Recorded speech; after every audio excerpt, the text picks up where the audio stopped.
Hello दोस्तों, एक बार फिर से आप सभी का स्वागत है ज्योति आईएएस क्लासेज में। आज की जो वीडियो है ये एनसीईआरटी का बुक क्लास 6 का भूगोल का चैप्टर 4 है। चैप्टर का नाम है मानचित्र। हमने पिछले अध्याय में ग्लोब के बारे में पढ़ लिया है। ग्लोब के अध्ययन में कुछ सीमाएं होती हैं। जब हम पूरी पृथ्वी का अध्ययन करना चाहते हैं तो हमारे लिए ग्लोब उपयोगी साबित होता है।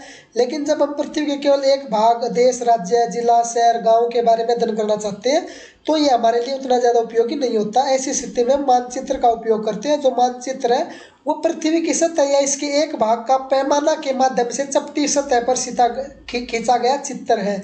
लेकिन एक गोलाकार सतह को पूरी तरह से चपटा करना असंभव है। मानचित्र हमारी विभिन्न जरूरतों के लिए आवश्यक है। कुछ मानचित्र एक छोटे क्षेत्र को एवं कुछ तथ्यों को दर्शाता है। दूसरे मानचित्र में एक बड़ी किताब की तरह तथ्य हो सकते हैं। जब बहुत से मानचित्रों को एक साथ रख दिया जाता है तब वह एक एटलस बन जाता है। एटलस क्या क्या बनता है दोस्तों? कैसे बनता है एटलस?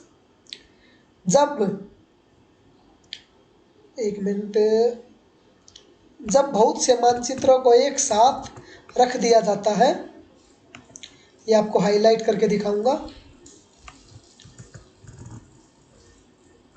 जब बहुत से मानचित्रों को एक साथ रख दिया जाता है तब वह एक एटलस बन जाता है। एटलस विभिन्न प्रकार तथा अलग अलग पैमाने से खींची गई मापों पर आधारित होता है।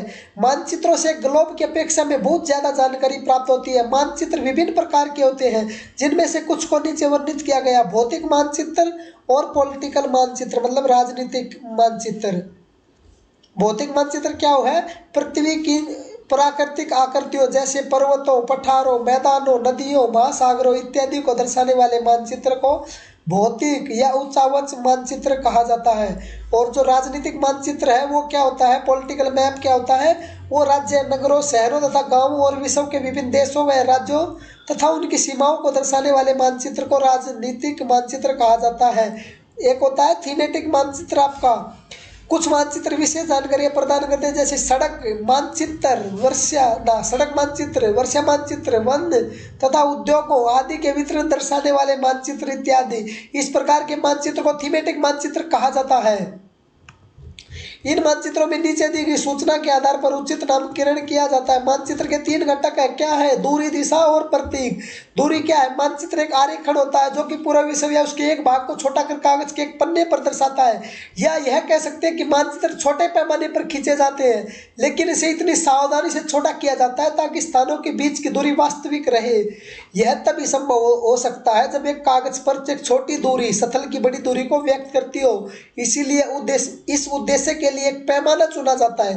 पैमाना स्थल पर वास्तविक दूरी तथा मानचित्र पर दिखाई गई दूरी के बीच का अनुपात होता है। उदाहरण के लिए आपके विद्यालय एवं आपके घर के बीच की दूरी 10 किलोमीटर है।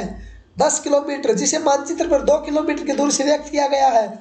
इसका अभिप्राय है कि मानचित्र का 1 सेंटीमीटर स्थल के 5 किलोमीटर को दर्शाएगा। आपके रेखाचित्र का पैमाना होगा 1 centimetre is equal to 5 kilometre, 5 kilometre. इस प्रकार पैमाना किसी भी मानचित्र के लिए बहुत अधिक महत्वपूर्ण होता है।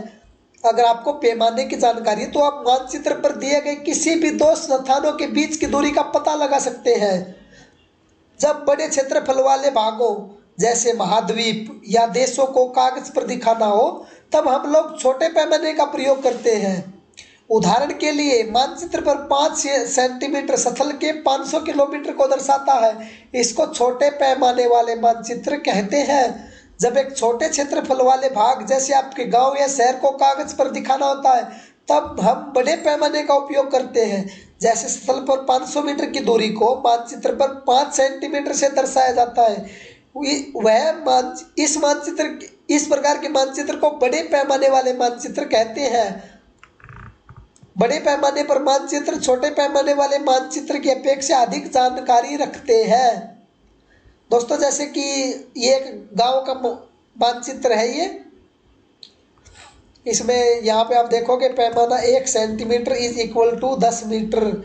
तो इधर में 50 मीटर, इधर में 50 मीटर। तो मतलब इसको हम पैमाने की सहायता से मतलब माप देंगे कि जो खेल का मैदान है कितना बड़ा है, सामुदायिक केंद्र कितना बड़ा है, विकास का घर, शीला का घर, करीम का घर, ये यहाँ पे फलोदान है। दुकान मतलब कितने एरिया में है, जो पोस्ट ऑफिस है वो कितने एरिया में है, इस गांव का विद्यालय कितना बड़ा है, तो ये सारी जानकारी हम यहाँ से बता सकते हैं। उसके बाद बात आती है दिशा की।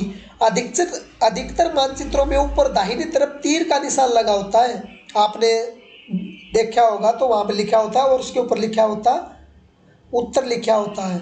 यह तीर का निशान उत्तर दिशा को दर्शाता है, इसे उत्तर रेखा कहा जाता है। जब आप उत्तर के बारे में जानते हैं तब आप दूसरी दिशाओं जैसे पूर्व, पश्चिम, दक्षिण के बारे में भी जान सकते हैं। जो चित्र 4.2 है उसमें 4 मुख्य दिशाओं उत्तर, दक्षिण, पूर्व, पश्चिम को दिखाया गया है। ये यहाँ पे आपकी उत्तर है, दक्षिण, पूर्व, पश्चिम, दक्षिण पश्चिम, उत्तर पश्चिम, उत्तर पूर्व, दक्षिण पूर्व। ये मतलब इसने सारी की सारी दिशा इसने कवर कर दी है। इसको बोलते हैं प्रधान दिग्ग बिंदु। बीच की 4 दिशाएं ये यहाँ पे जब अभी मैंने आपको बताया वो है। चित्र 4.1 से निम्नलिखित दिशाओं का पता लगाइए। विकास के घर से सामुदायिक केंद्र तथा खेल के मैदान की दिशा, दुकानों से विद्यालयों की दिशा। किसकी सहायता से बताने? चित्र 4.1 की सहायता से हमने ये बतानी है।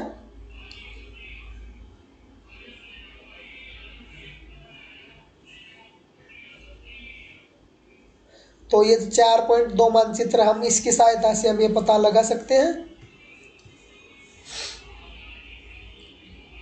तो विद्यालय की जो मतलब विकास का जो घर है वो आपका आएगा दक्षिण पश्चिम में। उसके बाद इसने क्या पूछा है? विकास के घर से सामुदायिक केंद्र तथा खेल के मैदान की दिशा। विकास के घर से सामुदायिक केंद्र तो मतलब बिल्कुल उत्तर में है, और जो खेल का मैदान है वो आपका कहाँ होगा? ये आपका ये होगा उत्तर पूर्व में। तो ऐसे करके आप पता लगा सकते हैं, इसमें कोई ज़्यादा बड़ी बात नहीं। हम दिक् सूचक की सहायता से किसी स्थान की दिशा का पता लगा सकते हैं। यह एक यंत्र है जिसकी सहायता से मुख्य दिशाओं का पता लगा जाता है। इसकी चुंबकीय सुई की दिशा हमेशा उत्तर दक्षिण दिशा में होती है। चित्र 4.2 का पह जो भाग है, ये वाला जो हिस्सा है ये होता है दिक् सूचक। इसकी जो सुई है वो हमेशा उत्तर दक्षिण में रहती है। प्रतीक, यह किसी भी मानचित्र का तीसरा प्रमुख घटक है। किसी भी मानचित्र पर वास्तविक आकार प्रकार में विभिन्न आकृतियां जैसे भवनों, सड़कों, पुलों, वृक्षों, रेल की पटरियों या कुओं को दिखाना संभव नहीं होता है। इसीलिए वे निश्चित अक्षरों, छायाओं, रंगों, चित्रों तथा रेखाओं का उपयोग करके दर्शाए जाते हैं। आपने कभी लिडार सॉफ्टवेयर यूज किया हो तो उसमें आपने देखा होगा, बिल्कुल ऐसे ही होता है। ये प्रतीक कम स्थान में अधिक जानकारी प्रदान करते हैं। इन प्रदानों के इस्तेमाल के द्वारा मानचित्र को आसानी से खींचा जा सकता है तथा इनका अध्ययन करना आसान होता है। हम इसको आराम से स्टडी कर सकते हैं। अगर आप क्षेत्र की भाषा को नहीं जानते तो आप किसी से दिशाओं के बारे में नहीं पूछ सकते, तब आप इन्हीं चिन्हों की सहायता के द्वारा मानचित्र से जानकारी प्राप्त कर सकते हैं। मानचित्रों की एक विश्वव्यापी भाषा होती है जिसे आप सभी आसानी से समझ सकते हैं।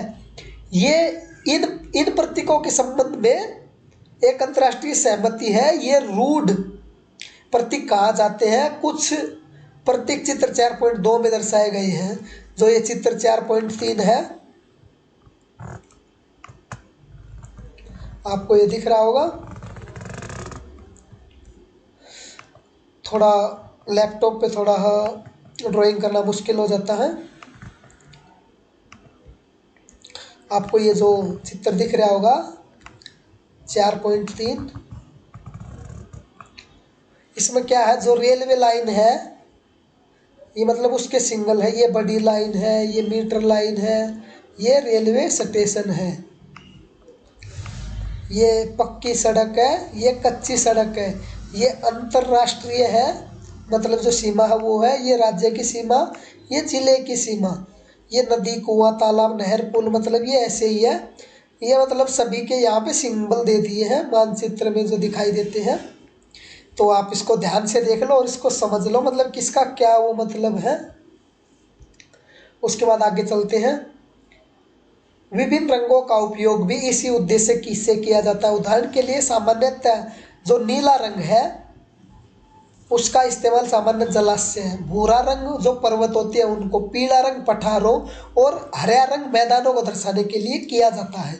रेखाचित्र क्या है? रेखाचित्र एक आरेखन है जो पैमानों पर आधारित न होकर याददाश्त और स्थानीय प्रशिक्षण पर आधारित होता है।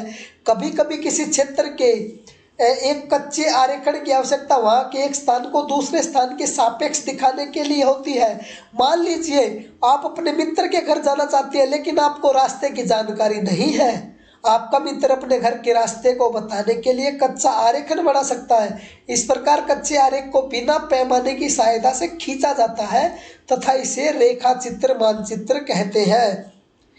यह एक छोटे पैमाने का ना खाका क्या होता है, अब आ गया खाका। यह एक छोटे क्षेत्र का बड़े पैमाने पर खींचा गया रेखा चित्र खाका कहलाता है। एक बड़े पैमाने वाले मानचित्र से हमें बहुत सी जानकारी प्राप्त होती है, लेकिन कुछ जो चीज़ें हैं वो ऐसी होती है जिन्हें हम कभी कभी जानना चाहते हैं, जैसे किसी कमरे की लंबाई चौड़ाई, जिसे मानचित्र में नहीं दिखाया जा सकता है। उस समय हम लोग बड़े पैमाने वाले रेखा चित्र खींच सकते हैं, जिसे खाका कहा जाता है। तो दोस्तों आज की क्लास यहीं पे फिनिश हो गई है। आशा करता हूँ कि आपको सभी चीज़ समझ में आई होगी। अगर आपको कुछ चीज़ समझ में नहीं आई है तो मेरे को कमेंट बॉक्स में ज़रूर बताना, मैं उसको सॉल्यूशन करने की आपकी पूरी कोशिश करूँगा।